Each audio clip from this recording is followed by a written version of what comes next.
Bobby Manning, Sherrod Blakely, we are back. Off day. That means no days off. Belichick plan, that's how it works. On the Garden Report.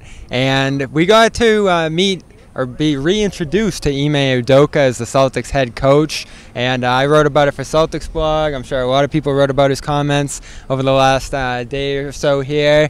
And he just keeps talking about that assist rate, the ball movement, and specifically the role Jaylen Brown and Jayson Tatum are going to have within the offense next year as ball movers. Yeah, I suspect that they've got some numbers in mind that they'd like to see those guys have as far as combined assists per game. I wouldn't be surprised if it's like 8 or 9, which is reasonable, particularly when you look at some of the added shooters that they're going to add to the mix. And when you talk about shooting, people assume that you're talking about, can he shoot like Steph Curry? Can he shoot even like Steph's brother, the other Curry? No, shooting in terms of assists means just guys getting to the rim, finishing, as well as perimeter shots. I think Tatum and Brown have the ability to dribble, drive, attack defenses, force them to collapse, and find guys for easy layups and dunks. I mean, I think Robert Williams, for example, is a guy who should be the benefactor of a number of assists this year with his size, ability to finish around the rim. And again, having Jayson and Jaylen, I think, a little bit more in the mindset of attacking defenses and getting guys to rock, or if it's in a wide open layup for themselves, take that shot.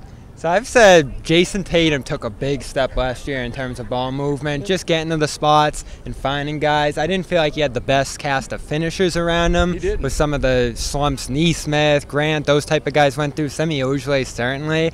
Brown's the interesting one because we've seen a little bit of him on the ball, but really just a minuscule amount of creation from him in his game so far. I don't know, what kind of upside do you think he has as a passer? I think he has a tremendous amount of upside for a couple reasons. One, I look at his size. Two, I look at the fact that he has a much clearer understanding of where the ball needs to be. And three, and maybe most important, every year he's been in the league, he's come back with a significantly better aspect of his game. And when you look at his ability to score now, his handle, his three-point shooting beyond just that corner three, to me the next logical step for him in his progression is getting the ball to others more, racking up those assist numbers. And that to me is one of the last hurdles to Jaylen Brown really becoming that all-around complete player that he's shown the potential to be. So in terms of these two new guys, Josh Richardson caught heavy praise from Ime. Ime still couldn't talk about Dennis Schroeder yet with how soon it was after the news, but he seemed pretty high on Richardson as a ball mover, a defender,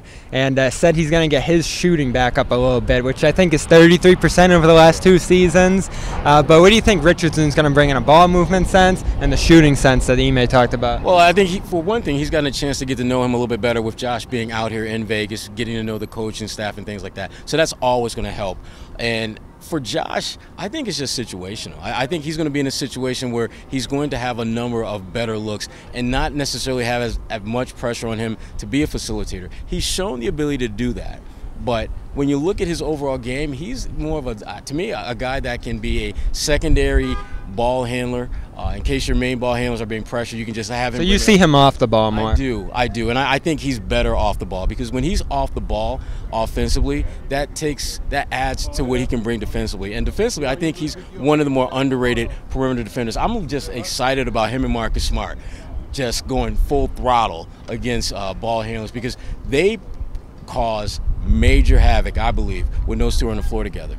Ime said as well, Marcus Smart, more ball time than ever. He's asking for it. He's going to get it. You know what? When he said that, my immediate thought was Twitter is going to explode. They're going to absolutely blow up because they're thinking if Marcus has the ball in his hands more, that means he's going to take more shots. And I think just the opposite. I think the fact that if Coach Udoka is going to trust him to run the offense, to be the facilitator, to be the guy who makes that not just a hockey pass, but the actual assist, I think Marcus is going to take that responsibility and run with it. I think he's going to be more locked in to getting the ball to other guys. For one thing, he's going to have more guys around that can score, and that's huge.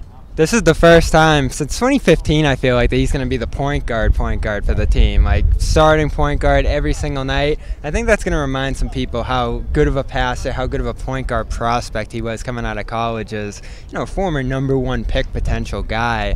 Anything else stand out about the Ime comments yesterday? 5 minutes, lots of good stuff. He's going to be a great quote this year. Well, I'm just hoping that he can be what he wants his team to be, which is consistent. We like consistency. But the big thing that jumped out to me was just he made it very clear about Tatum and Brown's role as facilitators, and he slipped this in at least 3 or 4 times about defense, which was great to hear because I thought there was some clear slippage at that end of the floor. You add a guy like Al Horford on that back line. You add guys on the perimeter, Josh Richardson, Schroeder is going to be good. Marcus Smart, we know what Marcus Smart can do. And people forget about Tatum, who has become an incredible scorer. But if you start looking at what he can bring from a defensive standpoint, he too has that two-way talent potential to be an elite Kawhi Leonard type of guy. And Jaylen Brown, again, I think the sky is the limit for him because every time you put a standard or expectation on Jaylen, he exceeds that. So I like what I'm seeing from this group as a whole, but again, consistency. I know we're going to see nights where they're going to look like the best team on the planet, but can they play at an elite level night after night after night after night? Is the roster better on paper than last year's in your mind? At this point, I'd say yeah. I mean, before the Schroeder deal, I was on the fence. I thought they were about the same, maybe even a step back, but when you add the type of players that they've had, not necessarily in terms of what they can bring statistically, but just their ability, the skill set that they bring, and the fact that you have a coach who's kind of laid out what he thinks is going to work and what he believes is successful, and he's got the pieces in mind to make that happen. And for me, it's the importance of having a coach and a GM on the same page. I think you get that vibe when you listen to how he talks about what he wants to do, and you know what Brad has in the past shown his willingness and desire to do. So I think right now this is the honeymoon stage and everything is great, but I do think that the pieces are in place for the Celtics to be a little bit better than I think most of the prognosticators will have them be this year. Schroeder signing clinched it for me, too. I think this roster is better than last year's with that defensive floor that they have. And if Aaron Nesmith emerges as the shooter, one of the several shooters. Like we saw in that second Summer League game. Woo. Him, Pritchard, going to be 2 important floor spaces on this team. We're going to talk about Peyton Pritchard in our next video. We talked about Nesmith yesterday. Go check that out.